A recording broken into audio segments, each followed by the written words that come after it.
get out to Rogers Place, where our boy Jason Demers is joining us live. Look at this. What a setup. JD, how's it going? Can you hear me? Can you hear me out here? Oh, yeah, we got you. Look at this setup behind me. Incredible. And this place is going to be absolutely rocking in about, what are they, 6 hours?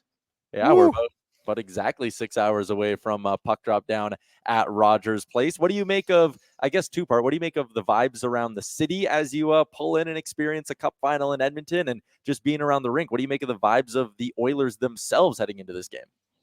Well, they're saying all the right things, and it's been really calm and cool and collected. I love what Connor talked about yesterday. They're trying to take on the underdog role now, which I think is a great way to kind of pull the guys along. And obviously within the city, just walking, the buzz is incredible.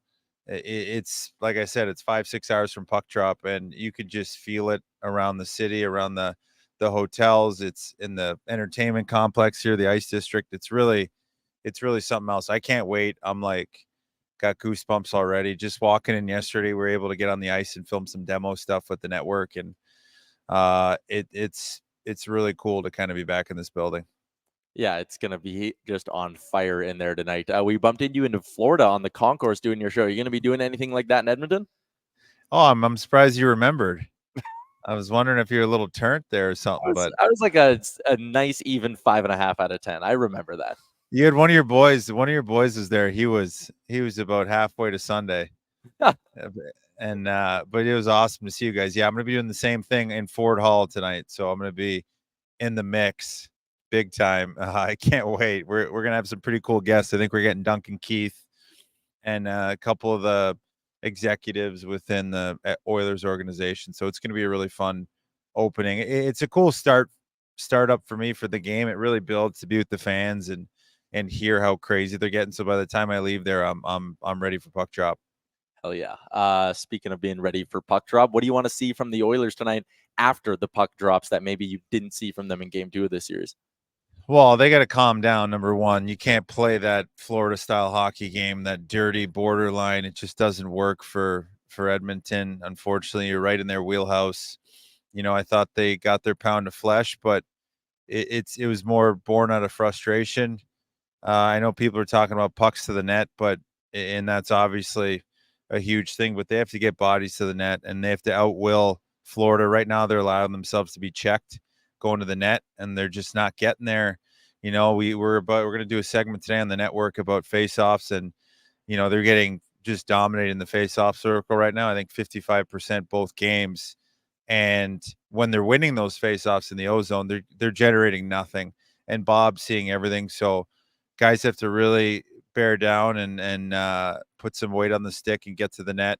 If you get a run into Bob with whatever defense and you bring with you at the Panthers, but they're just allowing themselves to get checked too much, and they're not getting that, you know, patented Edmonton Oilers kind of cycle, long extended shifts in the ozone, tiring out the opposing team. Last game was a patented Florida Panthers hockey game, and if Edmonton wants any chance, they're going to have to really bear down on faceoffs, and then once they get those looks, those opportunities, pucks and bodies to the net. It's simple, and it seems like a cliche to say, but it's really how you win hockey games.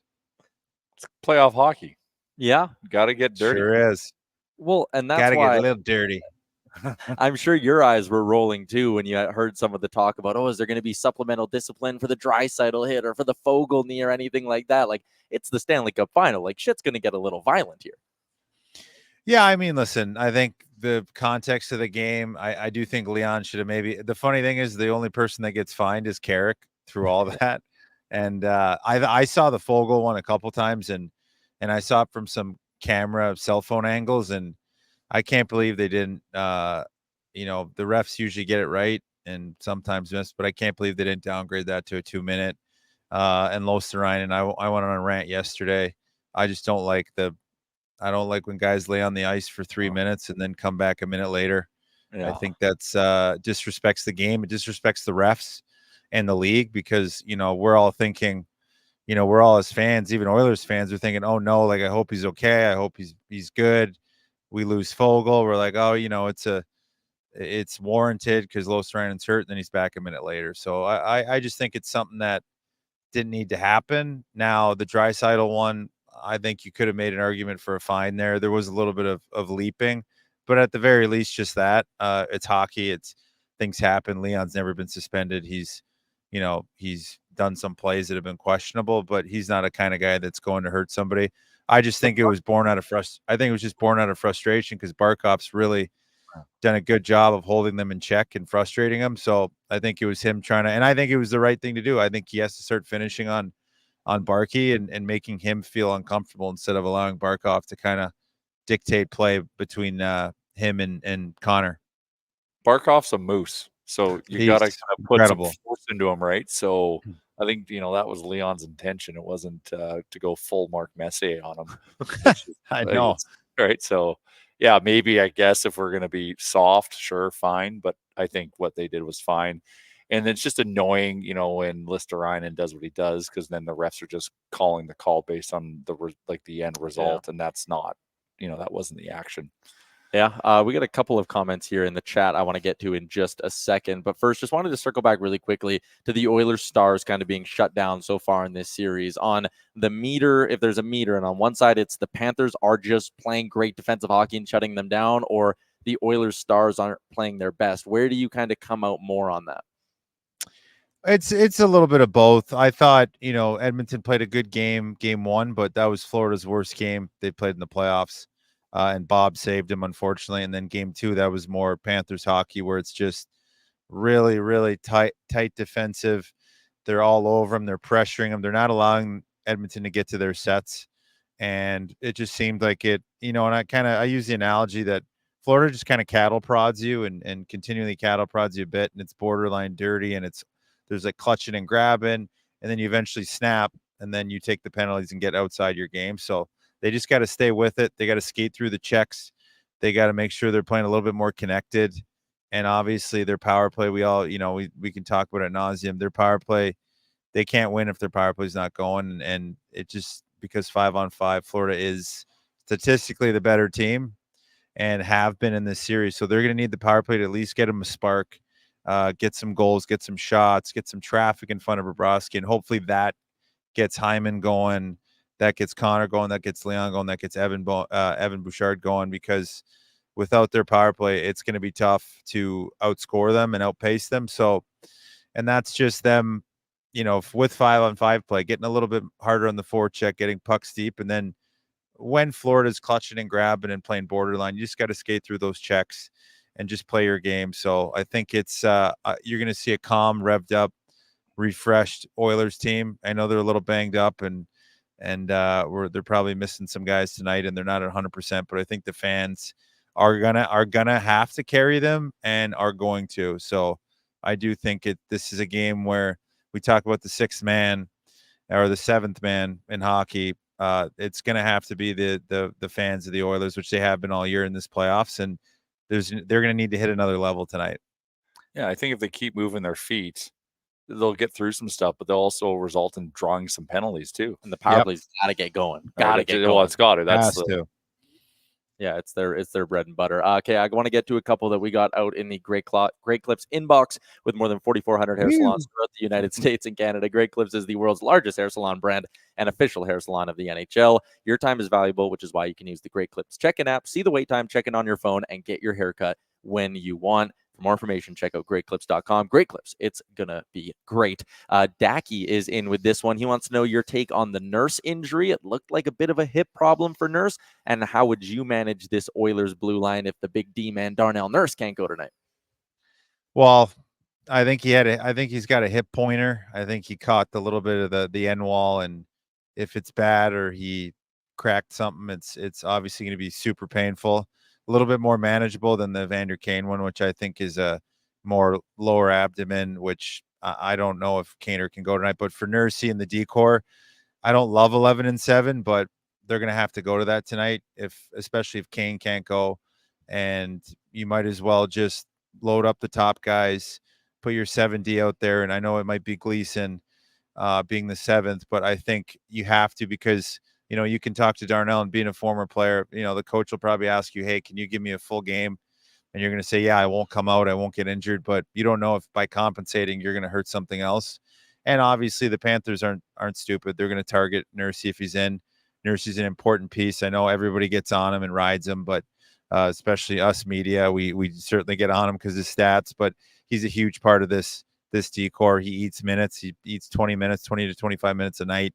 That has to go somewhere. So I think you manage him early, bring in a 7th D, and if you got to kind of play him, him, Gleason, Desharnais, and you play them as a group of 3, and then you kind of, or if Desharnais out and Cece's in, you put Cece with Kulak, and then you put Broberg, Desharnais, Nursey, and you kind of just mix and match those 3 and allow Nursey to kind of play a little bit less, but give those guys more ice time. So I'm sorry, I apologize. I said Gleason, but it'll be Broberg and Desharnais and Nursey, and then I think you put Cece with Kulak, because I think Cece, if he's back in, he's going to have a big game.